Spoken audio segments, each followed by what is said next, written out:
What is up, y'all? Welcome back to the channel. It's time for episode 3 of the Rockies mini-series that we're doing. We're still in year 1. In fact, we haven't finished the trade deadline, which I did say we would get through for this episode, but I paused on a deal that we'll get to. I kind of want to get some thoughts on it if anybody has a comment, or just mull on it more myself, because I don't know, my biggest thing isn't whether or not we should do it. It's kind of my justification for the other team.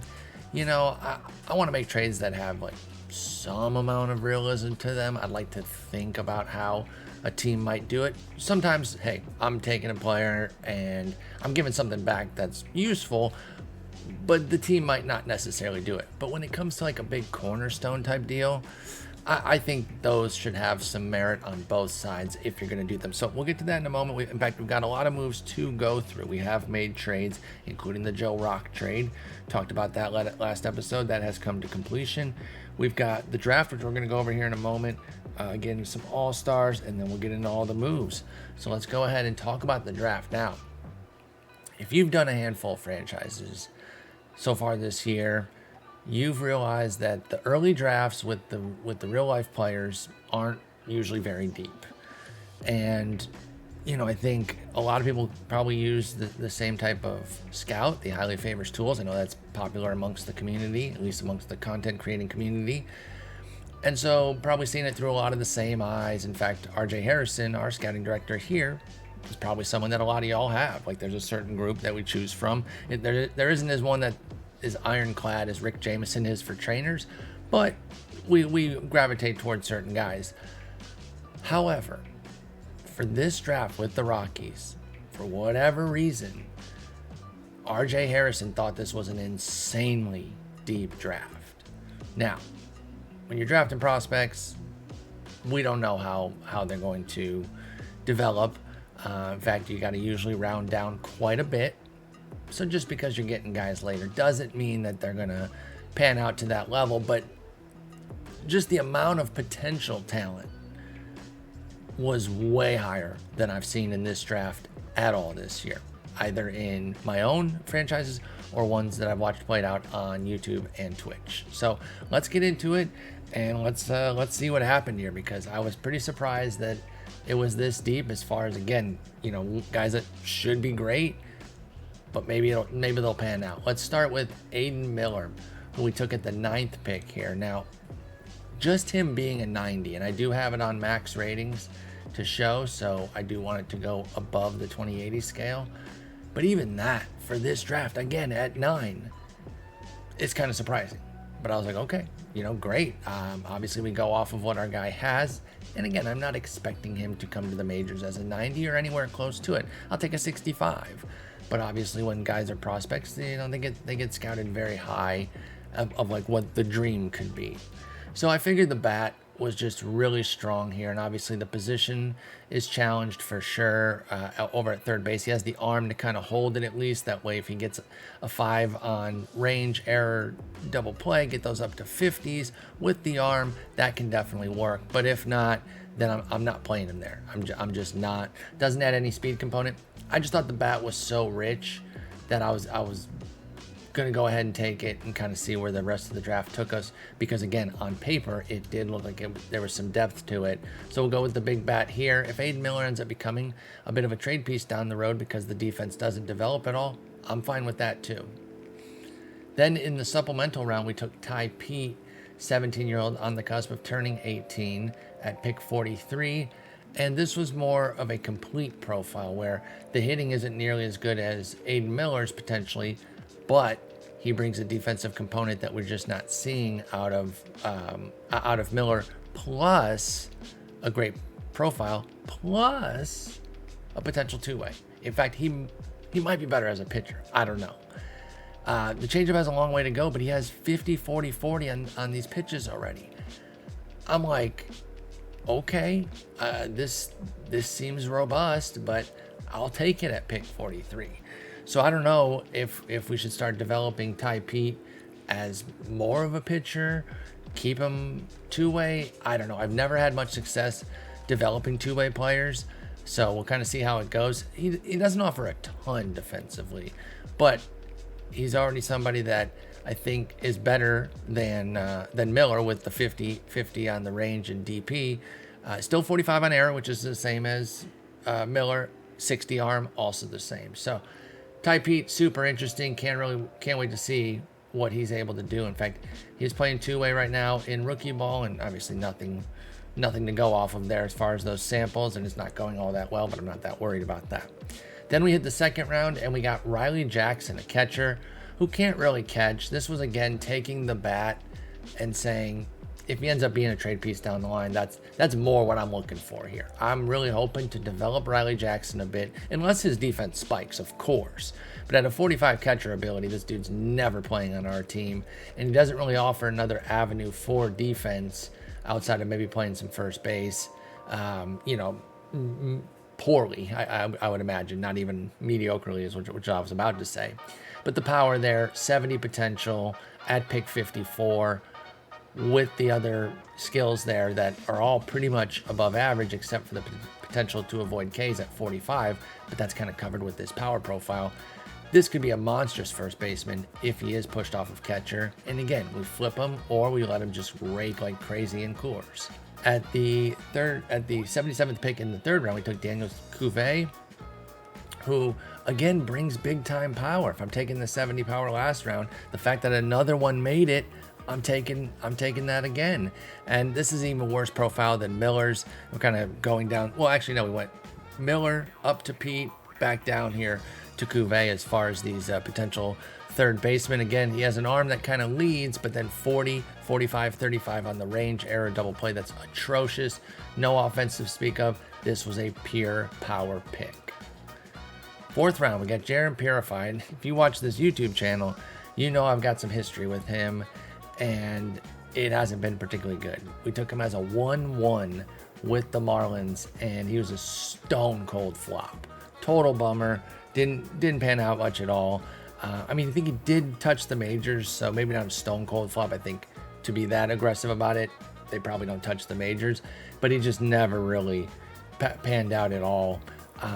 With the Marlins, it was unfortunate. And you see here, this is a bust potential profile still, but it's at pick 109 as opposed to pick 1, for God's sakes. It's quality defense, can cover, second and third pretty well, and can hang it short if you need him to, but obviously we would need to see a little bit more development there to really be comfortable putting him at short for anything beyond a game or two here and there. But he has the high work ethic that hopefully can pump up the defense a little bit for Purify. But the offensive profile is really built on gap power, with the home run power trailing, but still good at 65, don't get me wrong. But the 80 gap sustains this profile, 50 contact, 45 eye, 40 avoid K. So there will be challenges, but if Purify can at least get close to this profile here with the power carrying tool, then he can at least take advantage of the home park, I would like to think. No outfield backup for him if things don't really pan out on the infield. But again, he should be at least good enough for second or third. He's better than Miller and Pete for sure at third base.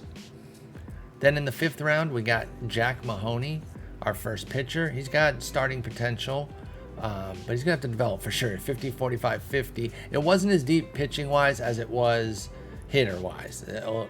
R.J. Harrison had a lot of hitters that he really, really liked. Not as many pitchers, but I thought, 4 pretty well-developed pitches so far with the potential for more. At 21, maybe we get our coaches working with him. We can squeeze a few 5s, 10s out of the stuff movement control somewhere down the line, particularly the movement. I would love to push that, even if that kind of bypassed the 50 stuff, 50 control, and went up to like 60 movement. We could make that work in the right situation here. He is a fly ball pitcher, but we'll deal with that when the time comes. Also, you may notice there that he does have a bit of hitting. He kind of all or nothing power guy, can take his walks, but there is some pop and at least some potential for, capable defense at a corner, nothing too crazy, but there's a lot to like here. I will say, as I mentioned with Pete, I'll reiterate, I have not had great success developing two-way players. If anybody has any tips, I'm all ears. They've never really come to fruition. And if they do, it's only on one side. That's why I'm saying I don't develop them. I'm not saying every one of them stinks for me and can't be used in the majors, but it's usually really tapered down to one of their skills. And then the other is kind of like a cursory thing that's still on their profile, where it's like, it's kind of like Michael Lorenzen in hitting, where, you know, I developed the guy, he became a total outfielder, but he could get a hit for us and he would be, yeah, or he could pitch an inning for us, and he'd be the best guy to go to if the game was in like the 16th inning instead of going to like a tired starter. That type of thing with my two-way players. So we'll see what happens, though. We've got a few guys to take shots on as far as the two-way action goes, and we're only going to cover the top 10, by the way. Next up is Frank Menendez. Next pitcher. Stuff and movement at 65-60. We're taking that shot that we can develop the control. He's at a 35 potential. At 18 years old, but a decent arsenal. Long way to go on the changeup. Hopefully our coaches can get him there. We do have some finesse pitch focused coaches that can hopefully tailor him, and hopefully they have good relationships with Menendez to bring him through. And that curveball could be absolutely nasty. Already thrown 93, 95 at 18. Definitely like the gamble here on Frank Menendez at pick 175. Then Justin Best, and this is what I'm talking about with regards to the hitters being really, really, really, really deep, according to RJ Harrison. I want to say I took Best with the Tigers as well. I'm trying not to take all the same guys, but when you redraft these all the time, I think I even mentioned this during the Tigers draft, it's like you're going to land on some of the same guys, you know, as the drafts go, and this particular guy falls. This happens to Justin Best, who looks again like a strong hitter and will let everything else, you know, hopefully develop or fall into place. And if he, quote unquote, only becomes a trade piece, then so be it. But this is a nice hitting profile led by the 70 contact, capable defense for a corner. Don't get me wrong, he's not as challenged as some of the other guys, but nothing that's really jumping off the page right now on the defensive or speed side. It really is coming down to the bat with Justin Best at pick 205. Then in the 8th round, we got Lance Williams, another pitcher. He has an intriguing personality profile, where he's got the high adaptability and work ethic, but also high greed, low leader, loyalty, and intelligence. So there's still a lot to like here, right? You see all six words there, and you're like, what is that? That's a jumbled mess of a profile. And it really is, because the high work ethic and adaptability, I'm taking that all day, and I'm not as worried about the high greed. If you've got the money, like, it's not the end of the world. Sure, you want to save on players, trying to build the best team, but I don't inherently see that as a negative. Nor do I really see it that way with the leader and loyalty. The high greed and low loyalty kind of go hand in hand, right? If he's just going to go to the highest bidder, well, then he's not going to be particularly loyal to a team. So I see those as kind of like redundant, overlapping traits there. And then the low leader, sure, you'd love a guy that can be a leader and rally the team and influence it that way, but you don't need him to be. So it is a negative. I understand why it gets put there as a low, but it doesn't hurt the team, in my opinion. He's a bit of a dum-dum. That can hurt, but the high work ethic and adaptability will hopefully cover that. But he looks like an interesting pitcher with some decent stuff. I want to say he was the best stuff at the time. 18-year-old, throwing 92, 94. Could have another nasty curve on our hands, and definitely need to work on the changeup for Lance Williams. Duke Ekstrom was our pick in the 9th round at pick 265, 91, 93. With a 60 stuff potential, 3 pitches that are already looking pretty decent at 50, 45, 40. And the curve can go to 70. The changeup can go to 75. Again, coaches, get on your game here. We got you some really strong talent here as deep as the 9th round to develop. Then we have Kyler Spencer at pick 10, another pitcher. He's a fly ball guy who only throws 88, 90. The hitters had really dried up. I just wanted to, get some arms that have some liveness to them. And while 80, 88, 90 is not particularly live from that standpoint, the stuff does profile up to be a potential 60, particularly if that curveball comes through. I don't know what makes a fastball a potential 60 when it's only 88, 90. Maybe it has some life on it. Maybe that's what it is. I guess that would be under movement, though. So I don't know. But either way, this guy's probably going to the bullpen. But it does have high work ethic, too. And I'm going to take that when I have the chance. By the way, what's funny here as I debate maybe going through some of the other guys in the last 10 rounds. Although I didn't really tab any that I was like, I really want to bring him up. But I remember saying on the last episode, I'm not going to do a whole draft deep dive. But at that time, I was also planning to essentially be done with the season, and it was going to really be a second half recap. Instead, we're here on July 30th because I've already made a bunch of moves that I'm about to get into, and I kind of want to see where y'all are at on this other move here. I'm going to run it by my Discord as well and just kind of see if y'all can see the justification for it on the other end, or if it's a little too lame to where the other club wouldn't even do it. So let me see if there's anybody that really jumps out to me there. Oh, you know what's funny? This Adam Boucher guy, he became a stud in the Diamondbacks universe, I want to say.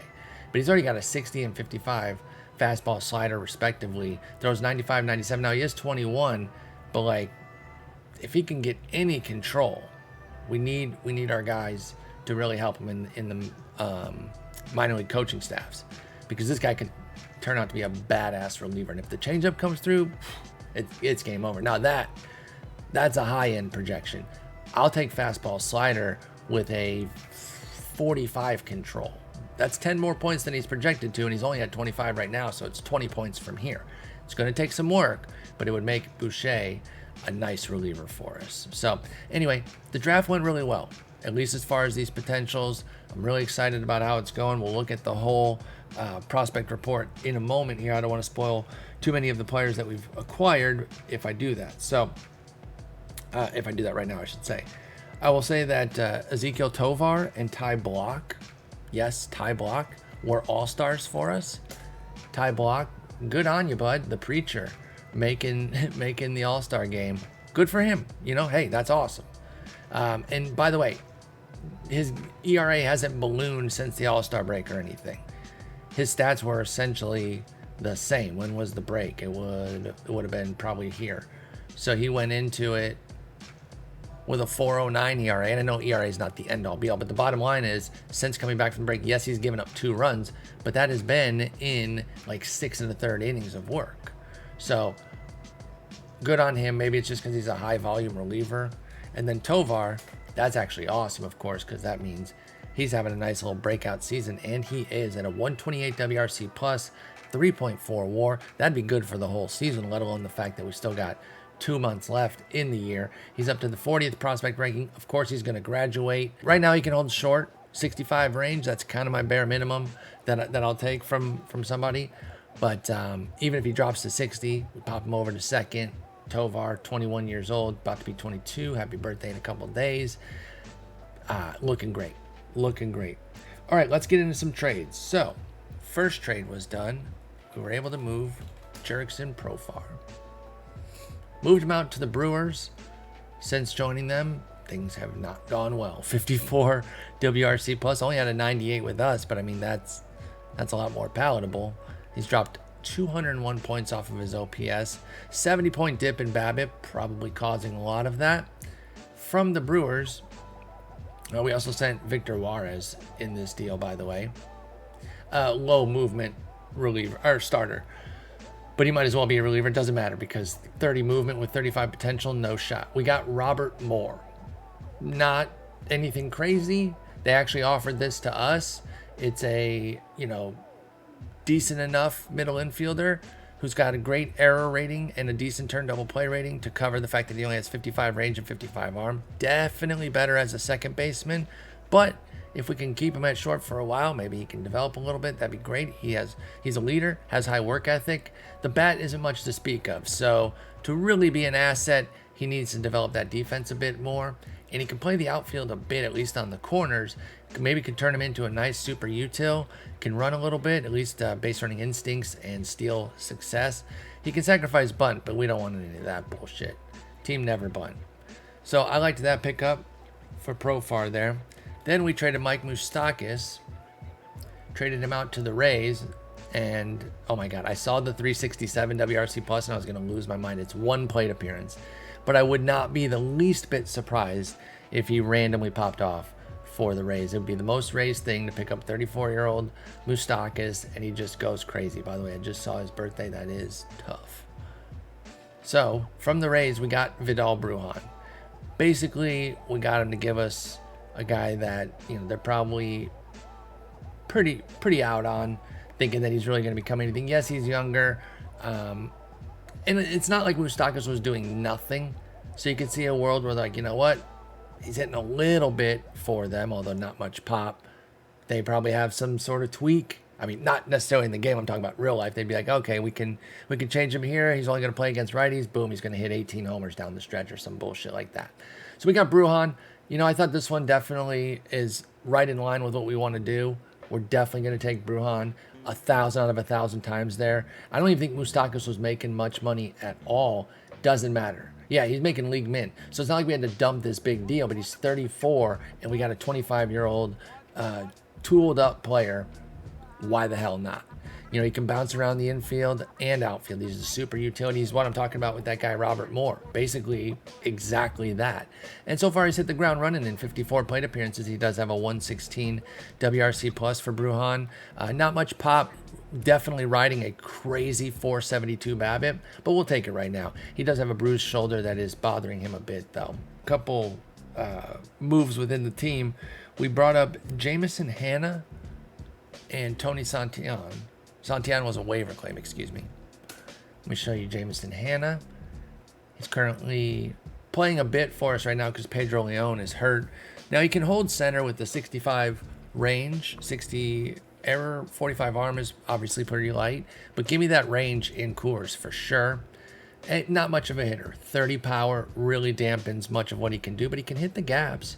60 gap power, and he has some stealing ability and some base running. Not too speedy, though, unfortunately. Just figure, you know what? He's 25. We moved some guys. Let's get him up, see what he can do. Oh, and another big reason that he got called up. In fact, I can't remember if I had this other guy up first or not, but his captaincy. You saw earlier that one of the guys, I forget who we were looking at, was complaining. Oh, Block was talking about the lack of leadership on the team. Plenty of guys are complaining about that. So I think Nolan Jones, Jamison Hanna, and maybe one other are now up with the team to change that. Santillan we picked up from Cincinnati. Interesting lefty that I remember from my Cincinnati sim that I was like, you know what? I'll give him a shot. There's obviously challenges to this profile, but it's 70 stuff. Yes, he's a fly ball pitcher with 45 movement. That is a recipe for disaster in Colorado, but he's still just 26. And I'm thinking maybe if we can get a little something out of him. It's unfortunate. Oh, never mind. I was going to say it's unfortunate that he's out of options. He's not. I wonder if we send him out and have them start him, try to stretch him out a little bit, maybe tweak that movement and control. The tough part is that our AAA sucks for pitching. Reno is a hellscape for pitchers. It makes Cincinnati look like the most vast, wide open stadium ever, which is where he used to pitch, of course, and Colorado. So he went from Coors Light to Coors, and Reno is like Coors Ultra. One sip of it, like if they put any alcohol in Coors Light, that's what pitching in Reno would be like. It's just bonkers there. But I worry that if I sent him down to AA, he'd be super pissed because the game isn't sophisticated enough to be like, okay, we're sending you down here. Yes, it's AA, so it feels like, you're in trouble or something. This is so you don't get your face caved in at AAA. We want you to develop here, but I don't think the game, would necessarily recognize that. Now, certain personalities wouldn't have a problem with it, but he's already on the cusp here with everything being just kind of normal. And I think just sending him to AAA will probably piss him, or at least put him to normal for his morale. AA might take him to angry or unhappy. So I won't mess with that. We do need some control or movement, though, if he's even going to be a capable stopper. Then came the big move. We got the Joe Rock deal done. Now, if you remember last episode, there was a handful of guys we were looking at. And the one I kept going back to was Pacheco for the Tigers. But we ended up making a move with Oakland and eschewing the Pacheco deal. And here's what we got for Joe Rock. Joe Rock, who is now at the ACL. Actually, he was in AA. Damn. So he's been traded for 12 days now. So I guess they're going to be pitching him here at rookie ball. He's 23 years old. He just had his birthday. Weird that we're landing on so many guys that are right around their birthday. But I don't know about that, man. I don't know about him being all the way down there. But that's their choice. That's Oakland's choice. So what did we get for Mr. Joe Rock? Well, we got a little 2-pack here. We got Daryl Ernaiz, whose nickname is Barrels, which off rip, I was like, okay, I want that guy in our team. He's a top 100 prospect, heavy contact profile with a bit of pop that I do wonder if it could play up in our park.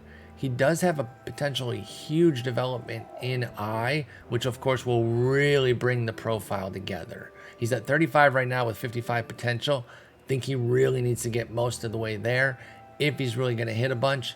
Super speedy though, capable enough defense for second base, and can play a corner. And I wonder if maybe he could inch up toward maybe being able to play some center field as well. But I'll take the corner for now. I'm pretty eager about Ernaiz, especially with the high work ethic piece.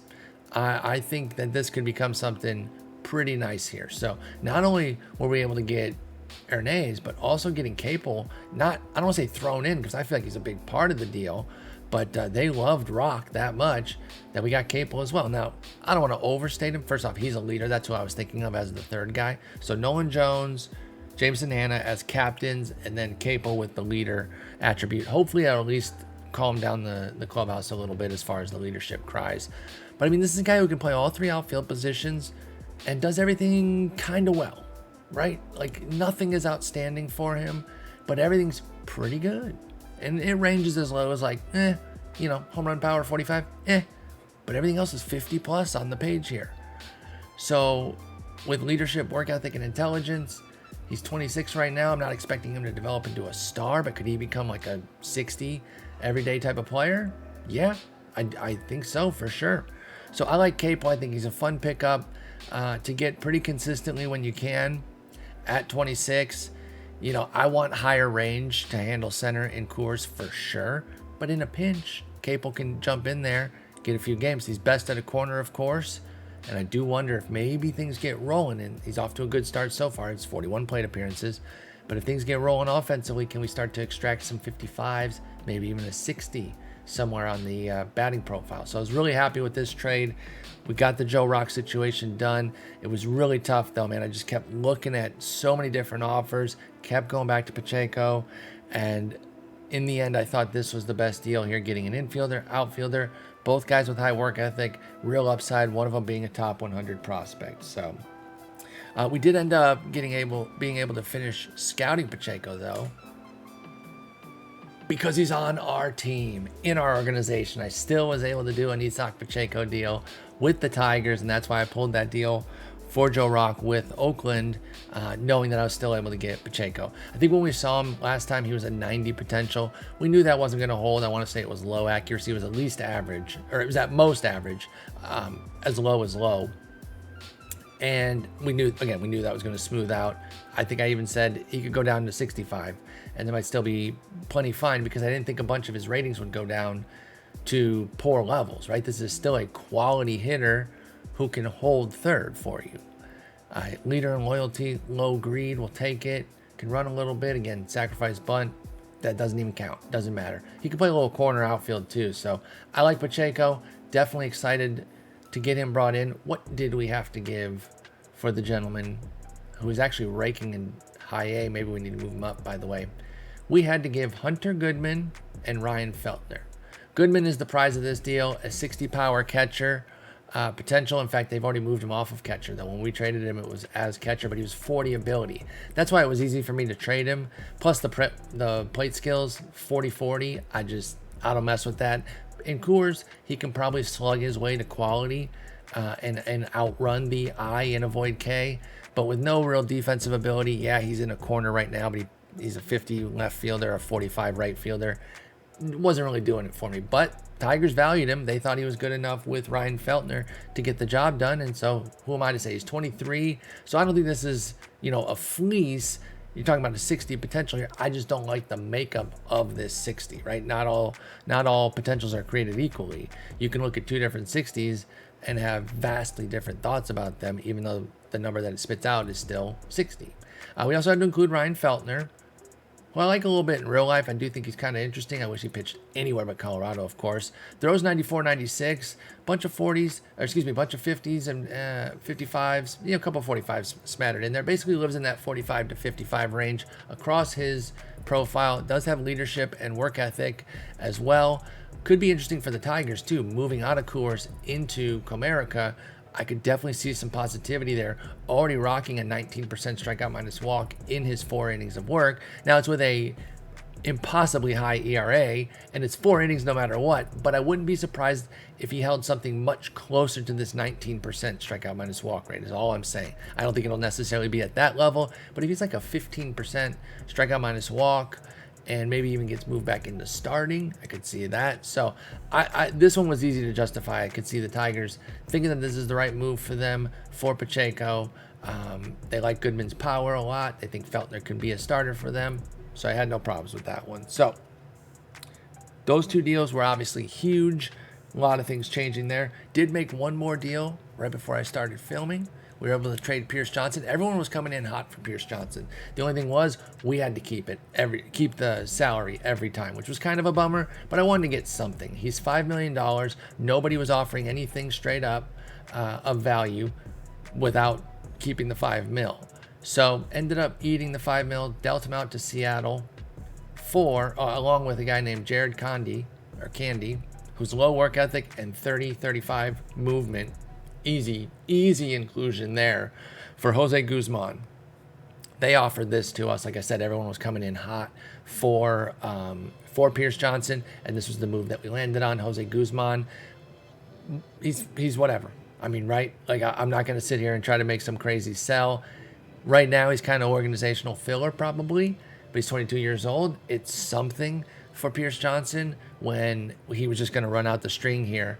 And so why not take a shot? I don't know that I want him in DSL, but I think, I haven't simmed since he joined the org. I think they'll move him up, even though he doesn't look like he's an absolute stud or anything. I do think that they'll move Guzman up to like at least high A, right?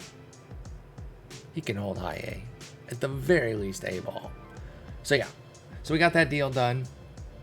By the way, I haven't mentioned anything about record here because who gives a crap, right? We're 39-65. We know it's not some great year right now, but that's okay. We're just trying to play out the rest of this string. Let me give you an update of where the team is at right now after all these moves. I covered all of them there. So here's what we're looking at right now. I am running a 6-man. I called up a guy named Blair Henley, who's got 60 movement and extreme ground ball. That's really the main reason that he was called up. Don't know if it's going to go well. But we got Hunter Brown, Kyle Freeland, German Marquez, Austin Gomber, Antonio Senzatella, and then Henley being a follower, by the way, with Justin Lawrence opening for him. You know what? Or Mr. All-Star himself, Ty Block. Because he's such a... Actually, no. I'll keep him doing everything that he's doing is fine. No need to mess with that. Nabil Chrismat can open. So that's the pitching. It sucks. The hitting, we've got Corey Lee at catcher. Call Black's leadership. He's big mad. CJ Cron at first, trying to deal him. Not a lot of bites out there. Might have to eat it. But the money's paid, right? Again, sunk cost. We have to spend that money no matter what, whether we trade him or not. I mean, there is a world where, of course, we could trade him and not keep the money. But if nobody's offering something for that, it's either keep him and play out the string or get something for our $7.25 million, which I intend to do. Vidal Brujan at second. Nolan Jones over at third. Off to a slow start, but he's a captain. He works hard. Hopefully things can get going for him. Tovar, showed you him earlier. He's awesome. Club Black's leadership. Capel, welcome to the team. Nobody in center right now. It's actually Hannah because Pedro Leon was nicked up with back stiffness. I ended up putting him on the IL. I tried to wait it out for a bit. It didn't work. So I ended up putting him on the IL, and I just let Hannah, instead of putting Hannah in, he's playing center, right? It doesn't matter. And then Chris Bryant in right. Club Black's leadership. Charlie Blackman at DH, Club Black's leadership. So they're all big mad about that. Let's see where our team chemistry's at. They're content. Okay. I wonder if that changed when Hannah, Jones, and Capel got put on the team specifically, because that seems funny that they all still have the. In fact, there's no player complaints here, so maybe they just haven't updated on their individual player pages. So I think we're in good shape here now, getting Hannah and Jones up and bringing over Capel to kind of cover that situation. So now let's talk about the trade that I don't know about. And I think the fact that I have to ask probably means that it's a no-go. But let's look at it here. So, talking with Boston, and there's a world where we can get Miguel Blaze. What's funny is, going off of just pure overalls here, actually, never mind, he moved up. But a couple weeks ago when I was looking at things, Raffaello was actually a 65 as well, or maybe even a 60. He might have moved up 10 points right now.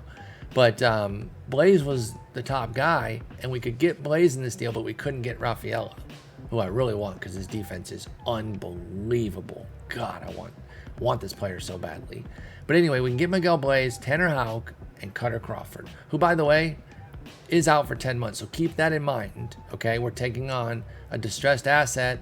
We are trying to buy low, but he's also extreme fly ball with only 50 potential movement. But I think having a torn elbow, I don't want to say makes him a complete throw-in, but it's not as impactful when we're talking about taking from them. Houck, for some reason, they don't seem to like that much. I don't really know why. And the fact that he has a side armor is tough. It will create a major split to where maybe he's only going to be like a premier stopper for me if we get him. But either way, I like Tanner Houck. And then Blaze, of course, is the prize. Premium outfielder, defensively, big-time prospect. Not in the top 100, surprisingly. We only have low potential on him, or low scouting on him. And then here's what we're giving up. Warming Bernabal, which I don't want to trade him because his name is amazing. Warming Bernabal. It's not just the warming either. That's already a fat dub off rip. But then you're coming with Bernabal, whichever way you say it, it's excellent. Now he's been good. Like, he's ready for the majors too. I'm kind of glad he has no expectation because he probably should be in the majors. And I've seen him come up a lot in 2023 in my other sims. And that's how I know the name from this game, because he's popped off and really hit well in Coors, which 55 contact with 70 potential, 60 avoid K with 65 potential, and 55 gap with 60 potential. I'm not surprised that he's flourishing in Coors. But he doesn't have a defensive spot, and I don't like that aspect. And he can go in the corner outfield, but like, he's not particularly good. But he is 21, and he's major league ready. Okay, so that's a piece. Now, I'm not trying to I don't want to oversell any of our pieces just to try to make it seem like it's a better deal. I do think that this is worth asking about because I'm like, I don't know. But obviously I like the guys I'm getting. That's why I'm trying to get them, and I'm trading these guys because I don't like them as much. But I still wonder if it's like, would Boston really do this? Roniker Palma is a Kybert Ruiz type substance, or Keybear, I think, but he's durable, 60 ability, 60 arm, 80 avoid K, 55, 60 contact. If I say two numbers like that, let's just kind of get a naming structure in place. If I go 40, 45 gap, that means 40 current, 45 potential. I think that's easier. We'll just kind of do that going forward. But anyway, I mentioned Ruiz on purpose because I think they're going to look pretty similar here. It's a little bit more. I mean, I knew Ruiz was going to be better, but he's a little bit less of the rocker. You know, I call the one with the power, the sideways middle finger. This one's the rocker, where you got the contact and avoid K's up really high, and then the gap, homer, and I coming in a bit more to create the old Beavis and Butthead type deal. And many other things before that. I'm not saying that's the first time that anybody did that. Don't come at me. But Ruiz type substance there in Palma, who again, I mean, this is a good catcher, right? Can legitimately catch, has something of a hitting profile, but again, with such a lack of power and no real eye, I wonder if the bat's just going to get knocked out of his hands, so to speak, and the contact that he makes is going to constantly suck. But I don't know. And then Gavin Hollowell, who is a reliever because he only has 30 stam and a challenged changeup at that. But it does have nasty stuff with the fastball slider. I talked before that I've seen him become great in Sims, but he's extreme fly ball and he's a side armor in Coors with bad movement. Like, I'm just not that interested in him. Now, if their guy sees him with 35 stamina, it's like, nah, I think we can get more out of him. He does have the 3 pitches. Maybe they are thinking about starting him in a Houck sort of way, right? So I don't know. And again, I'm not trying to just totally hard sell our side. I just paused a moment before I did it because I was like, I don't know. Are we giving up enough to get Blaze? I mean, we don't even have full scouting on him though. So maybe this turns out to be like a bust or something. But the more I look at it here as I go through it, I'm like, this isn't bad. This is definitely justifiable. Especially with Crawford being murked with the torn flexor and out 10 months. So like, he doesn't add as much to the mix. So then if it's Blaze, Houck for Palma, Bernabal, and Hollowell, you can see how it gets there.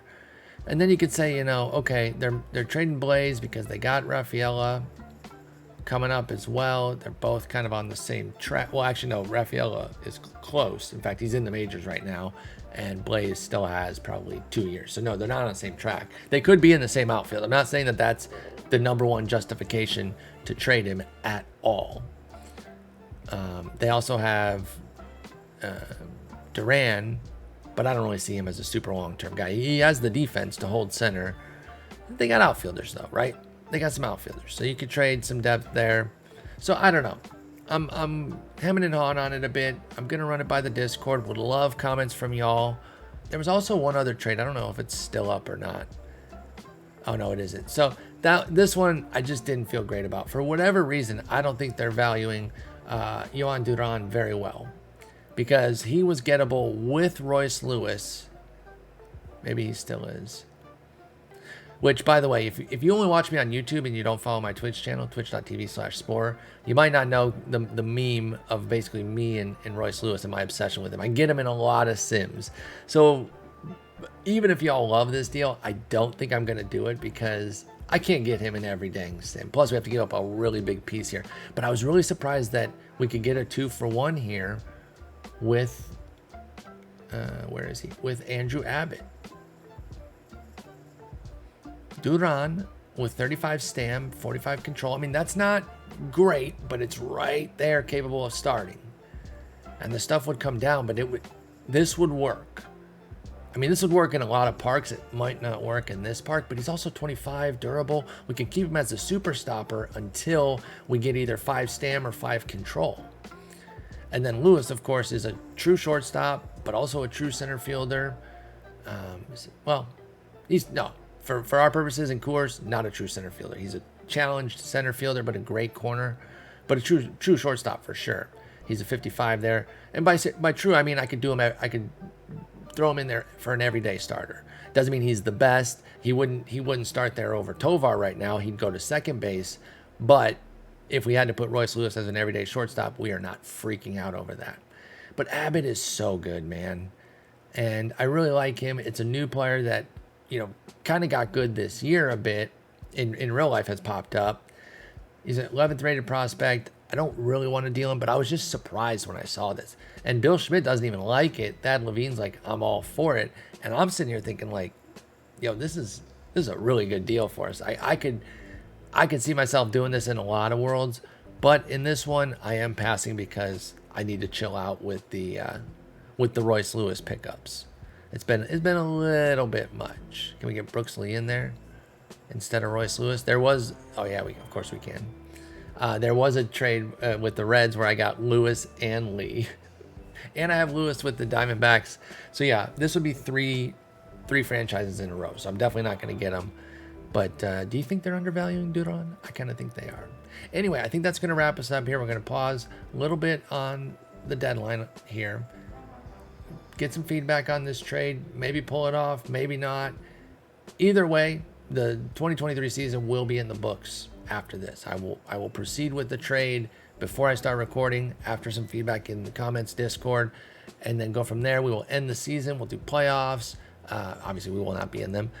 Awards, season recap, and set the foundation for the 2024 off season. But until then, thanks for watching. Peace.